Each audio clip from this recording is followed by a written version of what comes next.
"You are not ugly," little Marisol said, her small hand still wrapped around a half-peeled banana. "She did this to you?"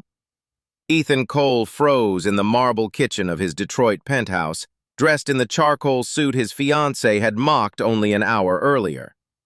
At 32, Ethan owned Cole Logistics, commanded boardrooms, signed deals worth millions, and made grown men straighten their backs when he entered a room. But in his own home, he had started avoiding mirrors. Sabrina Vale had called it love when she corrected his clothes, softened his laugh, criticized his skin, and told him he embarrassed her in public. Everyone else smiled politely. No one dared name what was happening. Not his employees, not his guests, not even Ethan himself. But the maid's 3-year-old daughter had been sitting in the kitchen for months, coloring quietly, hearing things adults thought she could not understand. Now her innocent words cut through the silence sharper than any accusation. Ethan slowly turned toward the child, his voice barely steady. "Marisol, what did you hear her say?" Ethan Cole had spent the first half of his life learning how to make people feel seen. Before magazines called him Detroit's youngest logistics king, Ethan had been the son of a night shift mechanic and a cafeteria worker who measured wealth by how many people came home safely after work. That memory stayed with him even after the penthouse, the private elevators, and the tailored suits.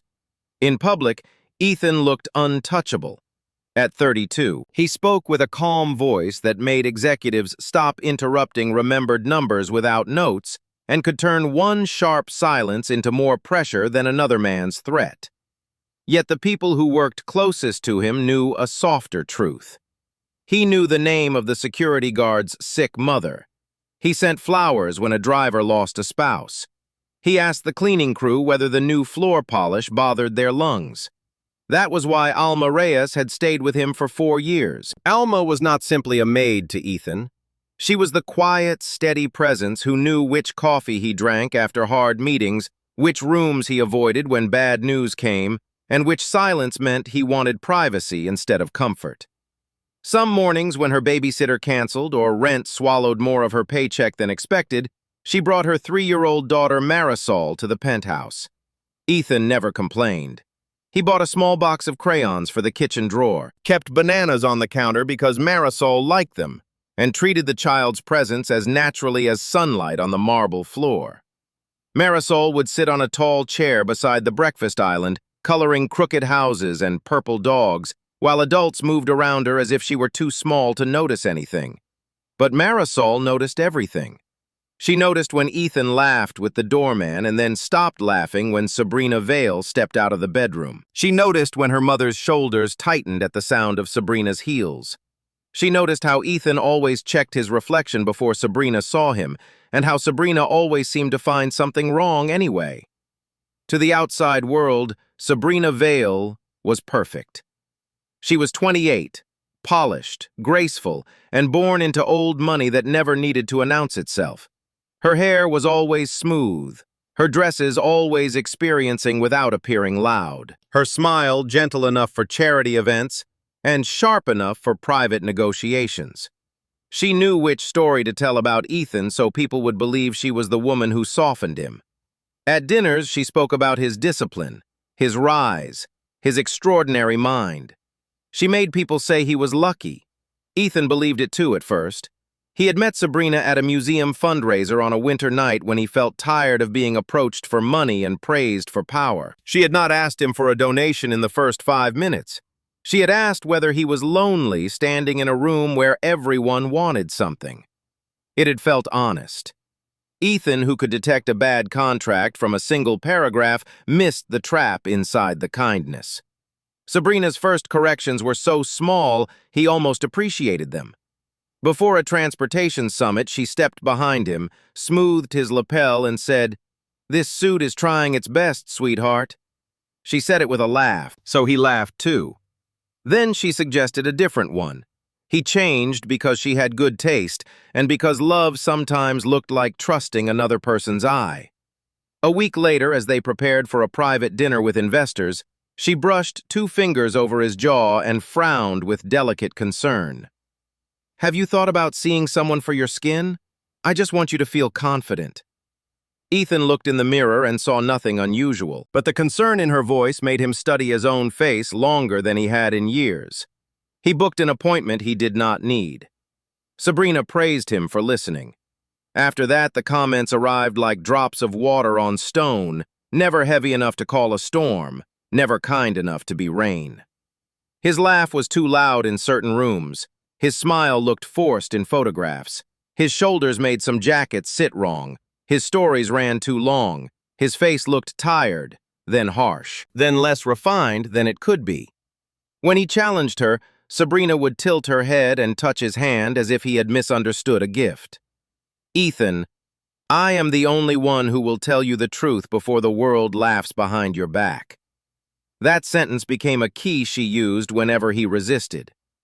Ethan had grown up valuing honesty, so he mistook cruelty wrapped in polish for courage. He started listening more carefully. Then he started changing. He stood quieter at events. He chose clothes only after Sabrina approved them. He stopped telling the story about loading his first truck at 19 because Sabrina said wealthy guests did not enjoy hearing about sweat before dessert. He laughed with his mouth closed. He checked photos before anyone posted them. He asked, "Do I look all right?" before stepping into public rooms where he had once entered without thinking. No one outside the penthouse saw the full erosion. They only saw Sabrina answer questions smoothly when Ethan paused. They saw him defer to her taste and assumed it was romance. But inside the apartment, Alma saw the truth gathering in corners. She saw Ethan come home from events with his tie loosened and his expression hollow. She saw Sabrina remove his favorite gray jacket from the closet and tell him it made him look like a warehouse manager trying to play billionaire. She saw Ethan reach for it the next morning, then stop as if the fabric itself had accused him. Alma wanted to speak, but she knew the danger of telling a rich man that the woman he loved was poisoning him. She needed her job. Her daughter needed health insurance. Silence for Alma was not cowardice. It was survival. Still, silence became harder when Sabrina began turning her attention toward her. Sabrina did not shout. She never needed to. She would run one finger across a table Alma had already cleaned and sigh as if disappointed by a child. She would ask whether Alma understood how delicate imported marble was, though Alma had cared for it longer than Sabrina had been visiting. She would say, "Some people are more comfortable in smaller homes," while looking around Ethan's kitchen as if Alma had stained the air by standing in it. Ethan heard enough to know Sabrina was being unkind, but not enough, he told himself, to make a scene. And by then, he had grown used to avoiding scenes. One afternoon after Sabrina criticized the way Alma folded linen napkins, Marisol looked up from her coloring page and whispered to her mother, "That lady does not like us." Alma's hand froze on the drawer handle. She crouched beside her daughter and forced a calm smile. "Some adults forget to be kind," she said. "You remember." Across the kitchen, Ethan pretended not to hear, but the words stayed with him. That night, Sabrina hosted a small dinner in the penthouse for a few donors, 2 board members, and Grant Porter, Ethan's oldest friend and chief operations officer. Grant had known Ethan before the money, before the sleek headquarters, before reporters learned his name. He knew what Ethan looked like when he was angry and when he was hiding pain.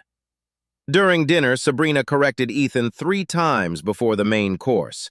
When a guest asked Ethan about expanding into emergency medical transport, Sabrina answered for him. When Ethan began explaining why driver safety mattered more than speed, Sabrina touched his wrist and said, "Darling, not everyone needs the warehouse version." A few guests chuckled politely. Ethan stopped speaking. Grant did not laugh. Later, after the guests left and Sabrina stepped onto the balcony to take a call, Grant followed Ethan into the study. "What was that?" he asked. Ethan poured water instead of whiskey and kept his back turned. "Dinner." "No," Grant said. "That was her treating you like a rough draft of yourself." Ethan's jaw tightened. "She is trying to help me." "She is trying to shrink you." The words landed too hard. Ethan turned anger rising because anger was easier than fear. Grant did not step back. Sabrina did not build Cole logistics. You did. She does not get to sit at your table and decide when your voice is acceptable.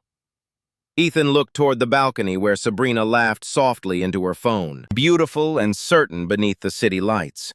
He wanted to defend her. He wanted Grant to be wrong.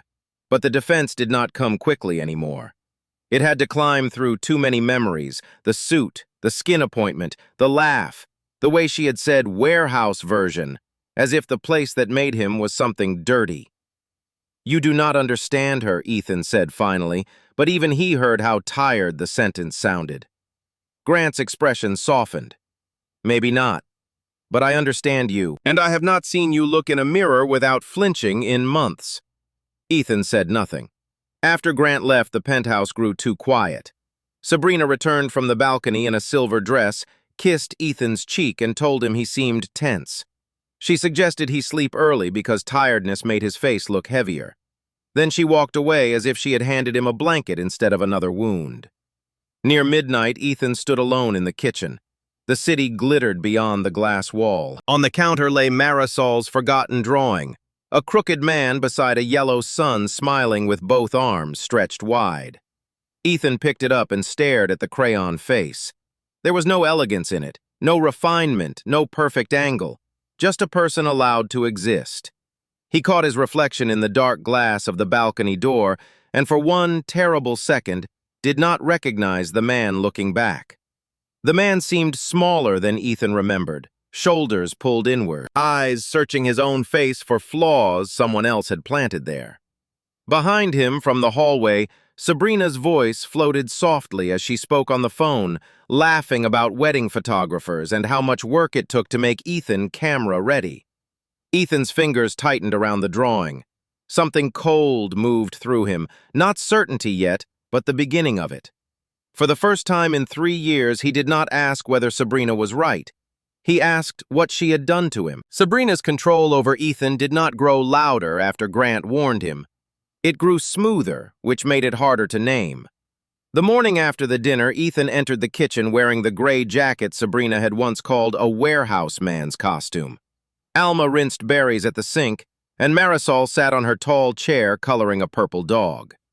Ethan reached for coffee, but his fingers paused at his cuff, as if waiting for judgment. Then Sabrina walked in wearing cream silk, and that calm, expensive smile everyone believed was kindness. Her eyes touched the jacket. "Big day at the loading dock?" she asked lightly. Ethan almost apologized. Instead, he poured his coffee. "I have a board call at 9, he said. "This is fine." Sabrina adjusted a collar that did not need adjusting. Fine is what people say when they have stopped trying. Alma lowered her eyes, but Marisol kept staring. Sabrina noticed her gaze and turned toward Alma. "Do you usually let her stare at people while they speak?" Alma's hand tightened around the dish towel. "She is 3. "Then 3 is a good age to learn manners," Sabrina replied. Ethan set his mug down harder than necessary. "She is not bothering anyone." Sabrina looked surprised, not by the words, but by the fact that he had said them in front of someone else.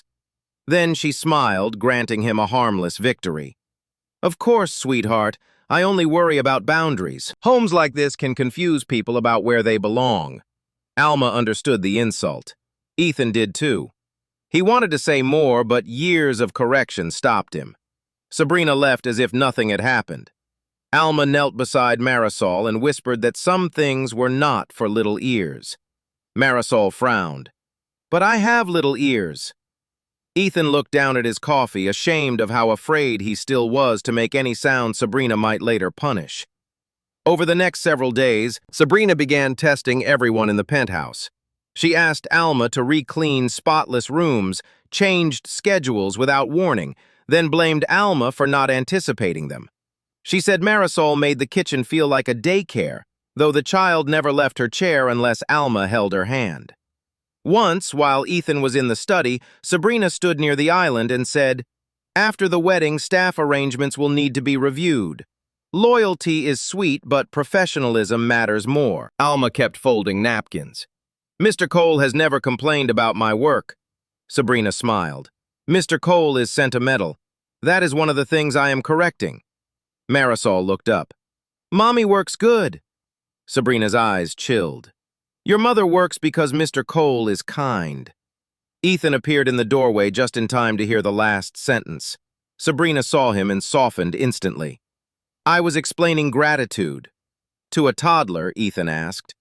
Sabrina crossed to him, touched his sleeve, and lowered her tone.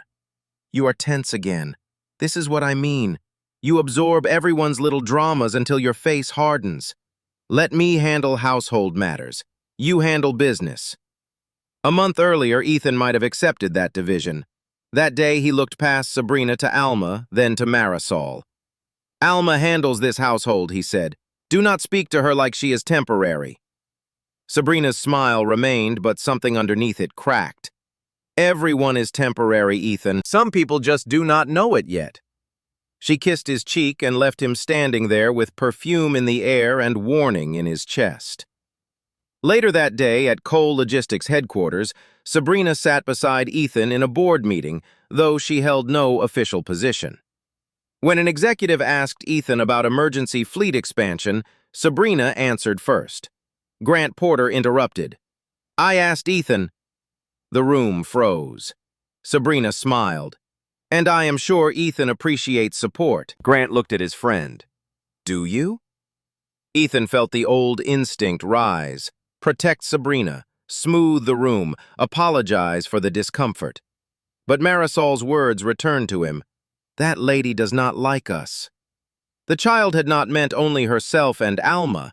Sabrina did not like anyone she could not control.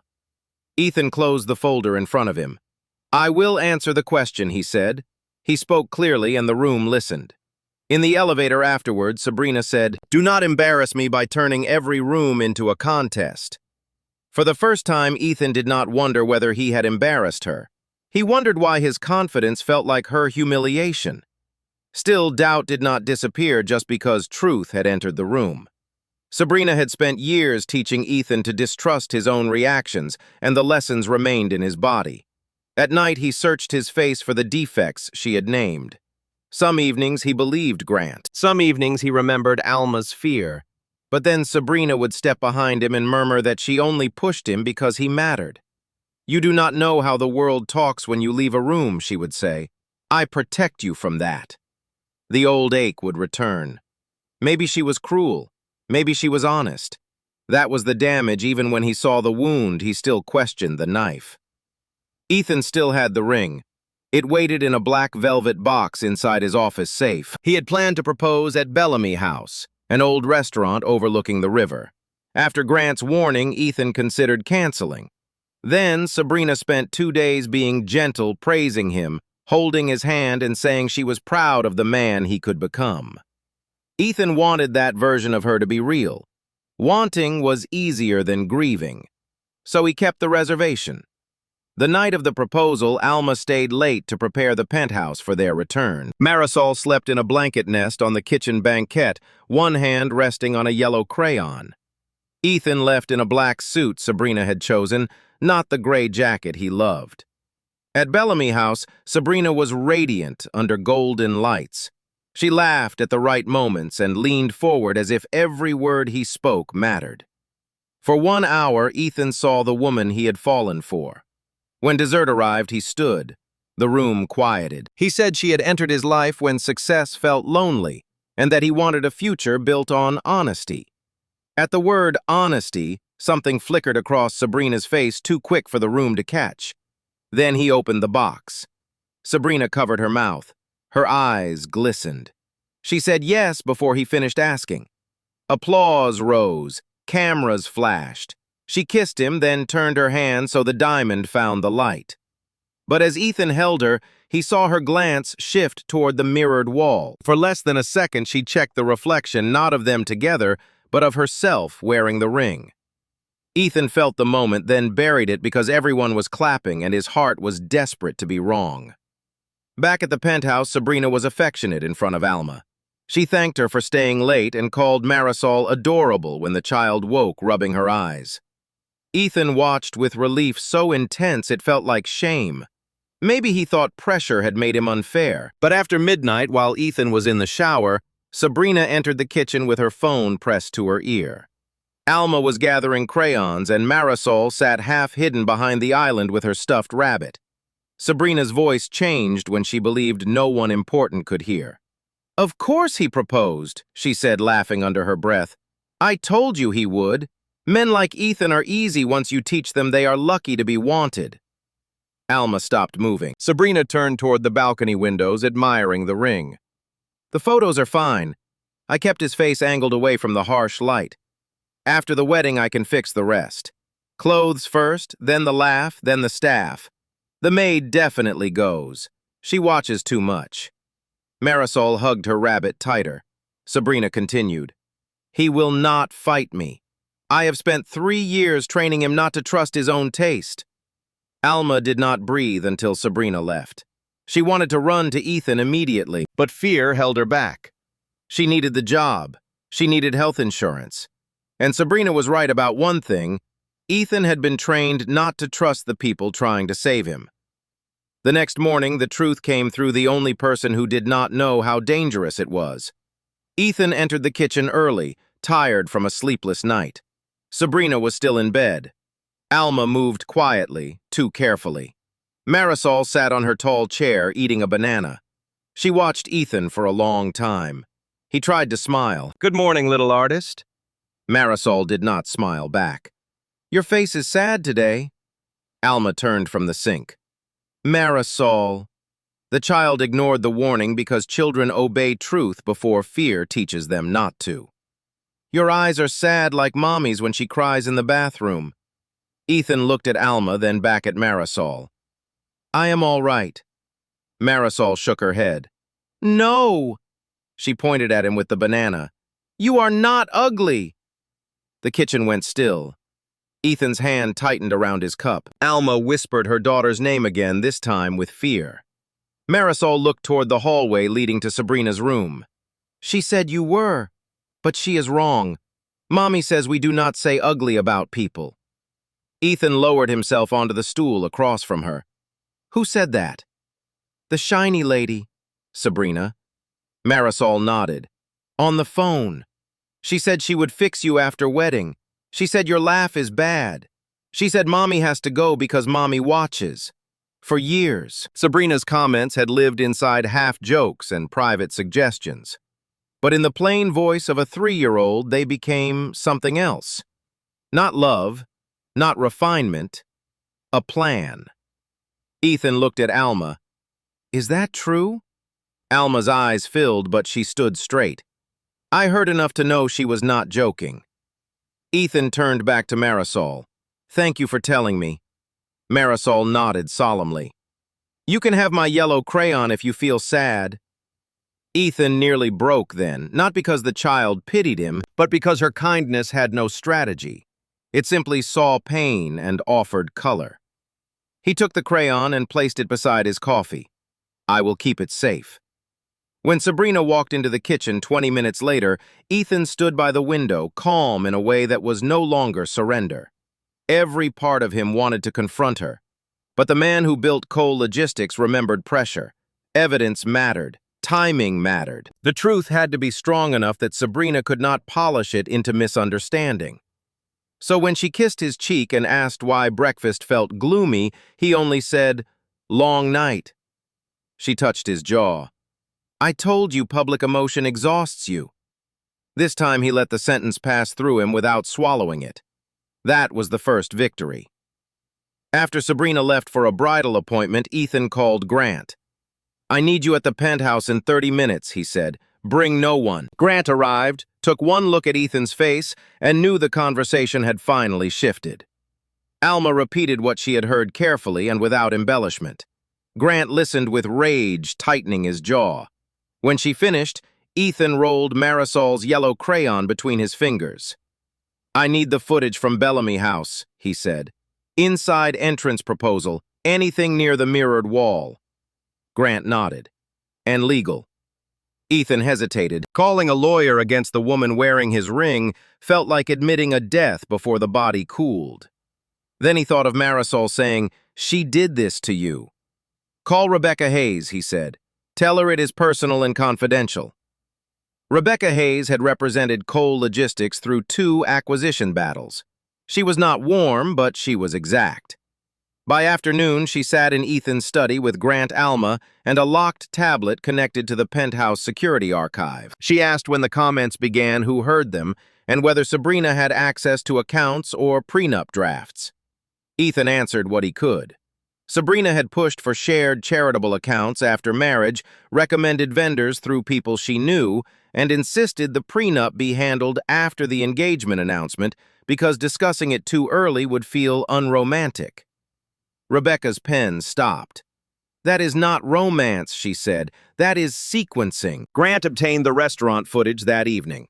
In the study, they watched Ethan propose, watched Sabrina accept, watched the kiss and the applause. Then Rebecca slowed the video near the mirrored wall. In the reflection, Sabrina turned slightly away from Ethan. The tearful fiancé vanished. She examined the diamond, checked the angle of her hand, and admired her own face with satisfaction so cold that Grant swore under his breath.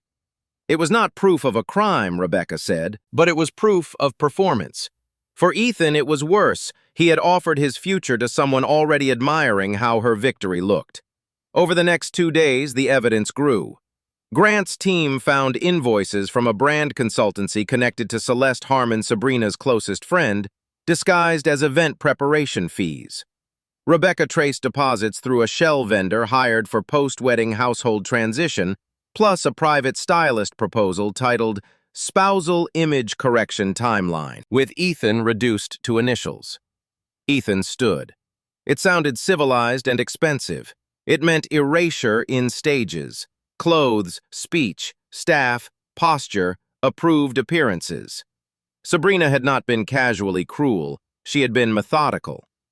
Rebecca also found a cached draft email Sabrina had sent from Ethan's home office computer to Celeste and forgotten to delete. In it, Sabrina wrote that Ethan's loyalty to old employees and blue-collar symbols would be the first problem after marriage. She wrote that he responded well to shame when it was framed as protection. She wrote that if he resisted financial consolidation, she could use public concern about his stress to delay decisions until he became more dependent on her. Ethan read the sentence 3 times. He did not shout. He sat very still, which frightened Grant more. By Thursday, Sabrina sensed the change. Ethan was not colder, he was less available. When she said a navy suit narrowed his shoulders, he said he liked it. When she told him his laugh sounded rough, he said the joke had been funny. When she suggested Alma take the week off before the engagement party, he said Alma would work her normal schedule. Sabrina's eyes sharpened, but she did not attack. She became sweeter. She brought him coffee. She praised him in front of a magazine editor. She posted a photo of them with a caption about choosing love in every season. Ethan looked at the image and saw her hand placed over his chest, not like affection, but like ownership. The engagement party was Friday night in the penthouse. 40 guests would attend, influential people, to make any public break painful. Rebecca advised canceling privately and handling everything through legal channels. Grant agreed. Alma begged Ethan not to risk himself for her sake, but Ethan understood what they could not decide for him. Sabrina had built her power in rooms where no one wanted discomfort. If he ended things quietly, she would leave with sympathy. She would call him unstable, insecure, ungrateful. She would say stress had changed him, and half the room would believe her because she had spent years preparing them to believe Ethan needed correction. The party was not simply a celebration. It was the stage where Sabrina planned to become the official interpreter of his life. He could not let her own the story one more time. On Thursday evening, Alma asked to speak with him alone. She said something else, Alma whispered. Before the proposal, I heard her tell Celeste that after the wedding, she would remove anyone who made you remember the old version of yourself. She said I would be easy to dismiss because you had been trained not to trust your instincts. Those were her words. Trained. The documents had angered Ethan. The money had disgusted him, but trained cut deeper than all of it. It named the invisible work Sabrina had done inside him. Every apology for laughing, every mirror he had avoided, every time he had asked whether he looked acceptable. Training. Ethan gripped the counter until the veins in the marble blurred. "I should have told you sooner," Alma said. He looked up, pale but steady. "You survived the position you were in. That is not the same as silence." That night, Sabrina returned from a dress fitting, glowing with victory. She described the champagne, the photographer, the speeches. "You will keep it brief," she said. "Something sincere but not heavy. No business talk, no childhood stories. And please do not mention the warehouse again. It makes people think you are still proving something." Ethan looked at her for a long moment. Once the instruction would have embarrassed him. Now it clarified everything. "What should I mention?" he asked. Sabrina stepped closer, pleased by what she mistook for obedience. "Mention that I helped you become ready for this life." Ethan's expression did not change. "And did you?" She touched his face with the same gentle fingers that had once made him search for flaws. "I am still helping." On Friday afternoon, Rebecca delivered the final packet. Grant confirmed Celeste agreed to cooperate after learning Sabrina had shifted liability toward her company. Celeste provided voice messages, screenshots, and one recording in which Sabrina joked that Ethan would thank her for rebuilding him once he forgot what confidence felt like. Rebecca warned Ethan that public exposure carried risk. Sabrina could deny, spin, cry, threaten, or accuse him of cruelty. "Then I will give them more than 1 minute," Ethan said. As sunset spread copper light over Detroit, Alma prepared the kitchen with trembling hands. Marisol sat beside a bowl of bananas coloring another yellow sun. Ethan entered wearing the gray jacket Sabrina hated. Alma stopped. Grant almost smiled. Marisol looked up and said, "You look like you." Ethan knelt beside her chair. "That is what I was hoping." The child handed him another yellow crayon.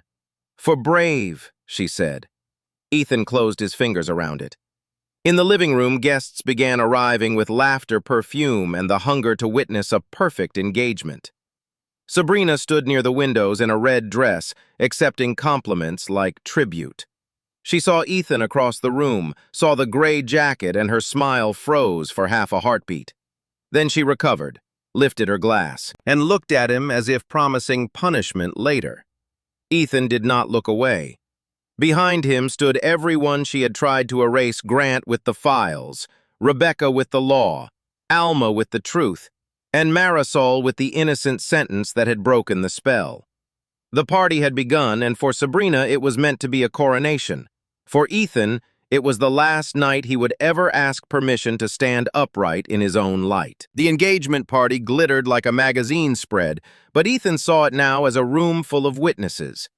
Sabrina moved through the guests in her red dress, accepting congratulations before anyone had offered them, lifting her hand so the diamond caught every light.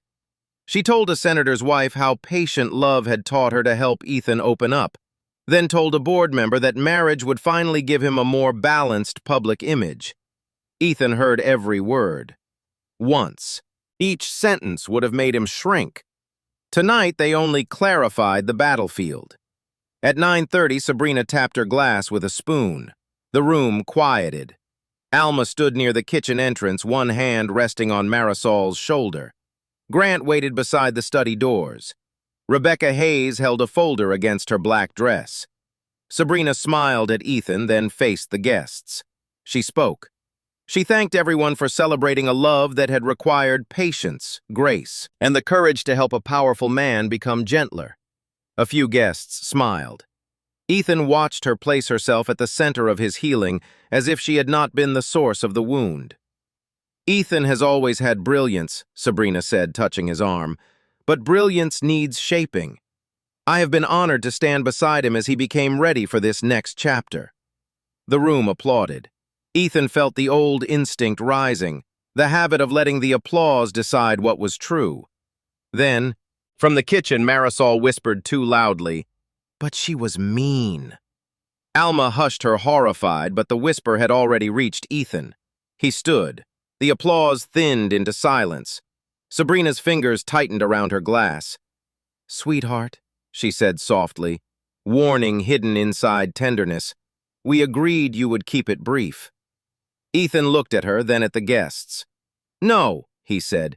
You agreed. I obeyed. A ripple moved through the room. Sabrina's smile stiffened. Ethan stepped away from her hand. For 3 years, I believed I was being loved by someone honest enough to correct me. I believed my laugh was too rough, my face too tired, my clothes too plain, my stories too embarrassing, my past too inconvenient. I began asking permission to enter rooms I owned. I stopped recognizing myself in mirrors. No one moved. Sabrina gave a soft, wounded laugh. Ethan, this is not the place. It is exactly the place, he said, because this is where you plan to become the official voice of my life. Rebecca walked forward and placed the folder on the table. Grant opened the study doors, revealing printed packets arranged neatly. Ethan did not raise his voice. The woman who says she shaped me also wrote that shame works best when it is framed as protection. She hired consultants to create a post-wedding image correction timeline.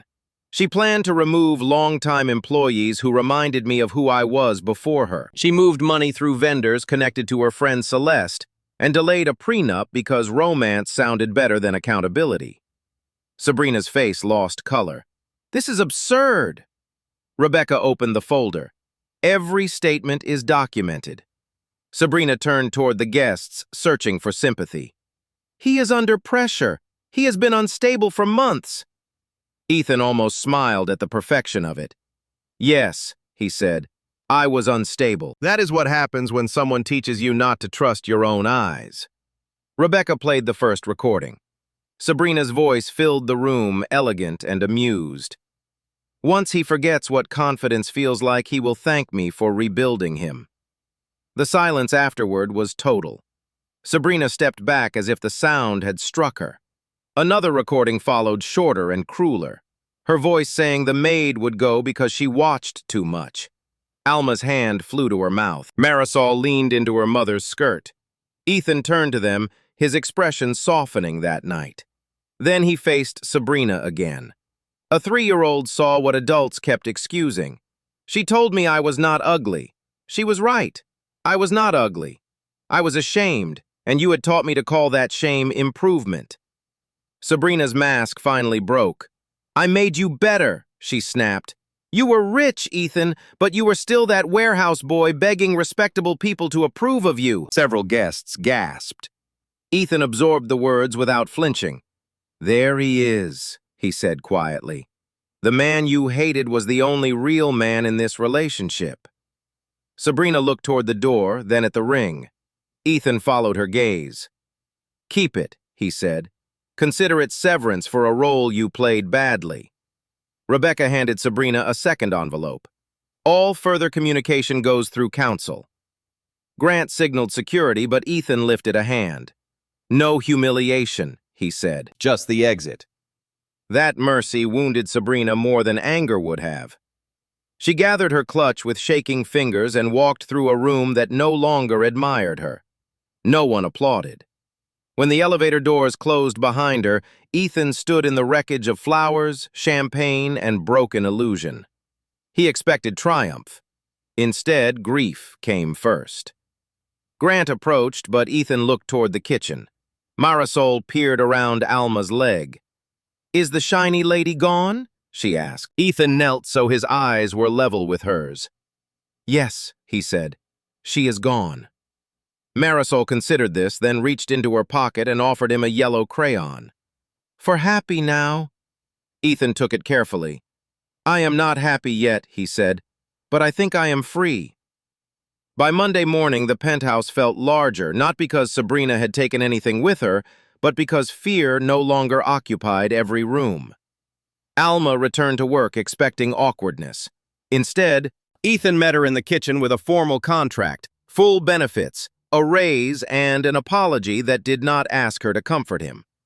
You should never have had to protect your job from someone I invited into this home, he said. Alma's eyes shone. Thank you, Mr. Cole. Ethan, he corrected gently. Marisol climbed onto her chair and looked at the bananas waiting in a bowl. Did you buy those for me? Ethan smiled. The first unguarded smile in months. Everyone. Later. He stood before the balcony glass in the gray jacket Sabrina had hated. His reflection looked tired but honest. He touched the yellow crayon in his pocket and did not turn away. Justice had not arrived like thunder. It had come through a small child's voice, a maid's courage, a friend's loyalty, and one wounded man finally choosing to believe the truth over the person who had taught him to fear it. In the end, Ethan Cole did not lose love. He lost the lie that had been dressed as love. For too long, he had mistaken correction for care control, for devotion and shame for honesty. Sabrina had never truly wanted his heart. She wanted a quieter man, a smaller man, a polished version of him that could stand beside her without reminding anyone where he came from. But real love does not make a person afraid of his own laugh. It does not turn mirrors into enemies or kindness into weakness. Real love gives someone more room to breathe, not less. And sometimes the truth does not arrive through wealth, power, lawyers, or applause. Sometimes it comes from the smallest voice in the room, from a child who has no reason to lie and no fear of saying what adults avoid. Marisol did not save Ethan with grand wisdom. She saved him by seeing him clearly. From that day forward, Ethan understood that dignity is not something another person can grant or take away. It is something a wounded soul must choose to reclaim one honest breath at a time.